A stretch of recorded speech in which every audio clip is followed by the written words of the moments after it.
selain ada kegiatan dari flying squadnya WWF, ternyata juga ada kegiatan-kegiatan lain di sini loh. Jadi karena ada balai taman nasionalnya juga gitu. Terus juga ada sepertinya ada dinas pariwisata yang terlibat juga di sini, ada yayasan Senilo sendiri. Nah, untuk mengetahui apa saja yang ditawarkan di Senilo ini, kita akan berbincang dengan salah satu warga lokal yang menangani atau mengelola kegiatan ekowisata di Taman Senilo. Bang Marlin, kita boleh ngobrol sebentar ya. Dulu Bang, duduk aja Bang, santai Bang. Nah, ini kita pengen tahu nih dari sobat blogger ini, pengen tahu aktivitas ekowisata yang katanya dikelola oleh Bang Marlin dan teman-teman. Ini awal muasalnya bagaimana jadinya kelompok-kelompok untuk mengerjakan ekowisata ini? Oh, jadi kelompok masyarakat pariwisata ini Kempas berdiri itu pada tahun 2011 baru dipegang oleh masyarakat lokal itu sendiri, Mbak. 2011, oke. Ya. Habis itu kegiatan kami di sini yaitu selain mengelola ekowisata, kami juga aktif di masyarakat lokal gitu. Kami paket wisata yang kami kelola itu yaitu patroli gajah, ngasih makan gajah, habis itu mandikan gajah. Terus ada lagi paket patroli kami yang ini menyusuri sungai, melihat keindahan alam-alam di Sungai Nilo itu sendiri, pantai-pantai yang berpasir putih. Habis itu bisa ketemu hewan-hewan itu, burung-burung di pinggir sungai itu. Habis itu sendiri ada lagi paket kami yang ini yaitu pemanjatan madu secara tradisional yang dilakukan oleh masyarakat di sini, Bu. Oh, yang madu kas ini ya? Iya, madu kas ini. Madu sialang itu? Iya, madu sialang ya. Oke. Jadi ada, tadi saya lihat ada 3 paket tadi ini, Mas. Jadi ada paket yang berhubungan dengan gajahnya, dan ada paket yang menyusuri sungai, dan ada satu lagi yang berhubungan dengan madu tadi ya. Nah, terus ini kalau kita pengen ikut, ada teman-teman blogger atau di luar itu yang pengen ikut kegiatan ekowisata ini, syaratnya kira-kira apa saja? Apa yang harus kita siapkan dari lokasi tempat awal, dari Pekanbaru misalnya kita mau ke sini gitu? Iya. Itu ada surat-suratnya nggak atau bagaimana yang harus? Iya, ini Bu, masalahnya kan Ibu berkoordinasi saja sama saya langsung, Tengku Marlin ya kan. Nah, habis itu bisa langsung ke WWF atau ke Balai Taman Nasional sendiri. Nah, sebelum Ibu masuk ke sini ada yang namanya surat izin masuk lokasi konservasi, SIMAKSI namanya kan. Itu biasanya kami masyarakat lokal sendiri yang mengurus ke sana gitu. Menguruskan ke Balai Taman Nasional ya. Ya, biasanya kalau tamu itu memang kami yang handle. Habis itu biasanya kami jemput di Pekanbaru kalau orang itu nggak tahu jalan ke sini kan. Oh gitu. Jadi kalau misalnya pengen paket wisata ini memang menghubunginya ke ada kontak person ya nanti dengan Bang Marlin sendiri, Bang Marlin ya. Iya. Untuk sampai pengurusan dari awal sampai ke nanti apa saja yang persiapannya, terus akan dijemput di sini seperti itu. Iya. Terus kira-kira nih biaya per paketnya berapa ini kalau kita boleh tahu? Kalau paket gajah itu full 1.200.000. 1.200.000 itu ada batasan jumlah orang dalam kelompok yang datang? Itu satu grup 8 orang. Oh, maksimal 8 orang itu 1.200.000. Tadi saya dengar yang untuk ini 1.200.000 itu termasuk ngasih makan gajah, mandikan gajah sama patroli dan ikut patroli. Iya. Terus yang untuk tadi makan gajah, bahan-bahannya memang dari sini semua. Jadi ketika datang nggak bawa bekal makanan gitu ya, langsung ikut. Iya, langsung ikut di sini, disiapkan di sini. Itu berapa lama kalau untuk paket yang tadi, yang paket yang berhubungan dengan gajah tadi? Itu dari jam berapa sampai jam berapa, hari apa saja? Itu datang sore, besok udah selesai. Masalahnya buat makan itu kan harus didinginkan dulu, berarti sebelum patroli nanti dikasih makan. Di pagi ya? Ya, pagi. Itu setiap hari bisa diadakan kalau yang itu? Atau tergantung juga? Tergantung dari permintaan tamu. Oh, permintaan tamu juga. Terus yang kedua, yang paket menyusuri Sungai Nilo itu? Kalau paket menyusuri Sungai Nilo itu, Bu, dia cuman bayar sewa pompong untuk masyarakat lokal aja. Oh gitu. Ya. Itu berapa kalau untuk bayar? Kalau untuk bayar itu pompong 250.000, Bu. 250.000. Iya. Itu berapa lama itu penyusuran sungainya? Berapa jam? 1,5 jam sampai 2 jam. 1,5 sampai 2 jam. Iya. dan aktivitasnya cuma sebatas kita di dalam pompong menyusuri sungai atau berhenti itu tadi? Berhenti Bu, nanti ada satu tempat ya kan, berhenti di situ habis jungle trek di hutan itu. Oh jadi juga ada trekking Ya, terus trekking. ntar disambung lagi dengan Ya nanti pulang lagi gitu. pulang lagi. Ya. Oh, jadi juga kalau yang mau ikut itu harus bawa bekal mungkin ya, menyiapkan bekal untuk selama jalan selama 1,5 berhenti tadi nggak perlu atau Ya cuma snack aja. snack sama air mungkin ya. Iya iya. Kemudian yang ketiga yang apa dia paket yang ketiga yang sekarang ya Pemanjatan madu pemanjatan secara madu. tradisional Bu. Itu paketnya 500.000 Bu. 500.000 untuk 500.000 satu untuk satu orang grup. atau satu grup? Iya. 8 orang juga. Iya. 8 orang. Jadi aktivitasnya emang manjat pohon atau? Cuman simulasi Bu. Habis simulasi. nanti ada kan sebelum orang memanjat madu itu nanti ditunjukin cara-caranya gini. Gitu. Jadi kayak mengikuti tim atau ya, masyarakat di sini yang manjat. Iya, secara madu secara tradisional itu Bu. Hanya ngambil madunya atau juga sampai ke pengolahan madu nih kalau dengan 500.000 itu? Kalau 500.000 tuh sampai dengan pengolahan madu. Biasanya kami setelah ini orang itu ikut ini ambil paket untuk mayat madu tradisional tuh pulangnya kami bawa ke kantor asosiasi itu Bu untuk pengelolaan itu. Oh, jadi yang madu diambil itu diapakan itu Iya. juga ikut ya, ikut melihat ya. Iya.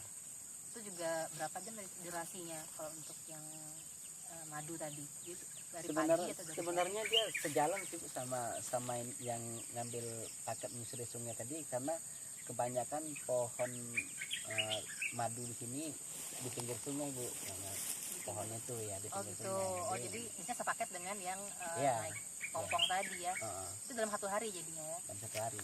Dan bisa datang ke sini pagi harinya untuk ikut atau Ya. seperti yang paket gajah kita harus nginep semalam dulu. Iya sebenarnya juga gitu Bu. Kalau untuk paket Bagusnya? gajah tuh nginep semalam. Iya, kalau yang lainnya bisa dari pagi aja. Iya Kak, tapi kalau Ibu cuma ngambil paket yang untuk patroli aja itu bisa 1 hari selesai. Oh, 1 hari. Oh gitu. Iya. Oh, ada yang ngambil semua. Ikut. Iya, ada ngambil semua gitu. Jadi harus sore ini masak, pagi besok sebelum patroli. Nah, tamu tuh dibiarkan mereka untuk Jadi nggak ikutan ngasih masaknya, makan tapi gajah. langsung ngasih makan gajah aja. Iya bisa dia ikut masak sendiri Oh, Bu. masak sendiri. Ikut ngeracik bumbu-bumbunya itu. Ya.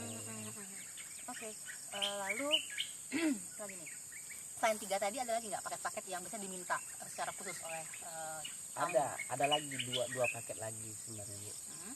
Itu paket pemasangan kamera trap untuk melihat harimau Sumatera gitu. Oh, ada juga. Ada. Habis itu ada lagi paketnya untuk melihat kebudayaan masyarakat lokal kayak silat gitu. Biasanya itu sering diminta orang juga yang ini, yang kamera trap sama itu tuh sering kami ikutkan di situ di kegiatan kami. Terus kalau untuk apa pendukung kegiatan ekowisata sendiri kan tadi ada masyarakat nih yang melakukan, itu kan didukung juga nih sama beberapa lembaga di belakangnya. Itu apa aja tuh lembaga yang mendukung kegiatan ekowisata? Kami dapat ini yang membina kami lah gitu ya. Yang membina kami itu WWF, Balai Taman Nasional, sama yayasan. Terus ada juga kami dapat ini dari pemerintah daerah, dinas pariwisata. Dinas pariwisata Kabupaten Pelalawan provinsi. Dan provinsi. Ya. Oh, sejak berapa lama kalau yang dari teman-teman? Oh ya, yang paling dari awal tuh siapa yang mendukung atau memang langsung semua ini dari awal mendukung? Belum Bu, yang pertama tuh yang bentuk mendukung kami itu WWF. WWF dulu ya. Balai Taman Nasional ikut, ya kan, yayasan ikut juga. Kalau kerjasama kami sama Balai Taman Nasional itu selain pembinaan tadi yaitu surat izin sunakti tadi. Oh tadi yang berhubungan dengan surat izin masuk ke lingkungan Taman Nasional. Oke, banyak juga kegiatannya. Terus pembinaan selain itu kan apa nggak ada apa namanya kayak cenderamata yang kita bisa bisa beli di sini? Belum lagi. Ada rencana nggak pengembangan itu? Ada Bu, tapi belum sampai ke sana ya kan. Cenderamata kami cuma madu itu aja Bu. Cuma madu. Ya. Sebetulnya kegiatan kami masyarakat lokal ini Bu, ada lagi yang setiap bulan tuh perawatan trek ekowisata kami Bu. Oh gitu, itu Ya, memang kegiatan dari masyarakatnya rutin itu setiap bulan. Dari masyarakat rutin ya. Itu ya yang membantu biayanya itu WWF ya. WWF sama ini ada program pembentuk TPCE kan. Namanya? TFC. Apa itu TFC? Saya nggak ngerti. Saya juga kurang paham tuh. Pokoknya minta yang berhubungan dengan karbon lah itu. Oh oke. Lalu gini, ini kan ada acara jalan-jalan kayak menyusuri dengan pompong, terus ada yang ikutin masuk trekking ke hutan jungle trek tadi sampai pengambilan nadi sialang. Itu untuk keselamatan wisatawannya atau ada standar safety yang dipakai di sini? Kalau untuk ininya tuh, kalau untuk di pompongnya sendiri kami punya beberapa pelampung, ada sekitar 40-an pelampung gitu untuk safety di pompongnya. Sementara kalau untuk di trekking di hutan biasanya kami lebih menganjurkan tamu itu bawa sepatu bot gitu, karena kami belum menyiapkan itu ya. Gitu. Jadi Ya. Mungkin kalau ada yang pengen kesini ikutan paket akan akan diberitahu yang harus disiapkan oleh si calon wisatawannya apa saja gitu ya. Terus campnya teman-teman Ada dia.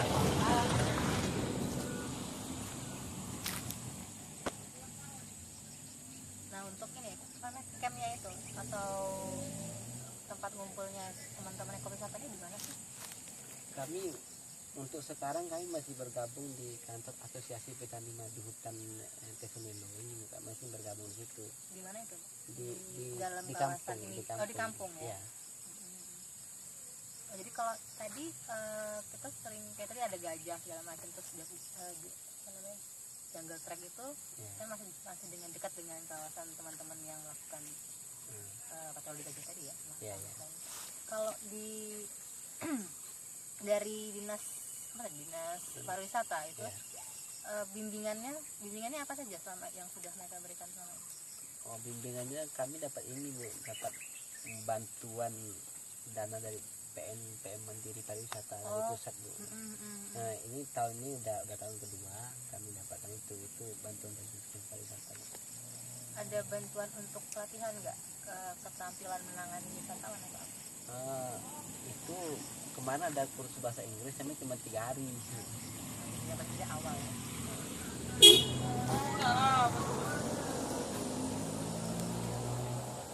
Awal sebenarnya kami juga ada kursus bahasa Inggris kami udah setahun setengah itu dibayari orang WWF Jepang gitu. WWF Jepang. Ya. Itu bahasa Inggris yang. Iya, pelatih bahasa Inggris. Di mana itu? Di desa. Di desa, jadi datangkan gurunya ke situ. Iya, datangkan gurunya. Ada kami pakai guru SMP. Kalau untuk manajemennya ini berapa orang yang terlibat di? Kalau sebenarnya anggota kami banyak Bu, 38 orang.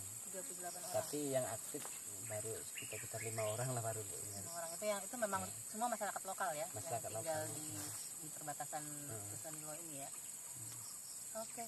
Terima kasih banyak nih. Tapi ini setelah ini ada kontak person yang harus disampaikan ini ke siapa? Ke apa namanya? Kontak personnya dan mungkin nomor telepon atau apa yang bisa dibagikan ke kita ya. Jadi kita langsung bikinkan posisinya aja. Bisa dilihat mungkin di teks di bawah gitu ya. Posisinya di mana ke siapa nanti menghubungi dan apa namanya untuk informasi tambahan yang kira-kira perlu dipersiapkan sebelum datang ke Tesonilo. Ya terima kasih banyak nih Bang Marlin. Ini mudah-mudahan nih ekowisatanya ya makin jalan makin bagus gitu kan dan pengembangannya juga makin bagus juga. Terima kasih.